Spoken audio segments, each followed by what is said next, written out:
నాకు తెలిసి గవర్నమెంట్ ఒక 200-300 జేసీబీలు గుత్తత పట్టుకున్నట్టున్నాయి ఎక్కడో. పాపం వాటికి పని కల్పించాల్సిన పని గవర్నమెంట్కి ఉందనుకుంటా. జేసీబీలకి గవర్నమెంట్ వచ్చినప్పటి నుంచి తెగ పనే ఇచ్చేస్తున్నారు ఆ జేసీబీలకి.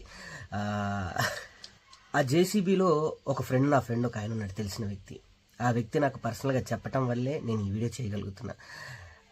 ఆ చెట్లను అలా తీసేస్తుంటే వేర్ల దగ్గర నుంచి, చెట్టు పైన ఉన్నటువంటి గూళ్ళ దగ్గర నుంచి, నెమళ్ళ దగ్గర నుంచి, చెట్టు కింద తలదాచుకునేటువంటి ఇంకా వివిధ ప్రకృతిలో పెరిగేటువంటి పక్షులు కావచ్చు, ఆ ఉడుములు కావచ్చు, వివిధ రకాలైనటువంటి జంతుజాలాలు, పక్షిజాలాలు మొత్తం సర్వనాశనం అయిపోతుంటే అన్న నాకు చాలా బాధ అనిపించి, ఆ ఉసురు నాకు తగులుతుందన్న.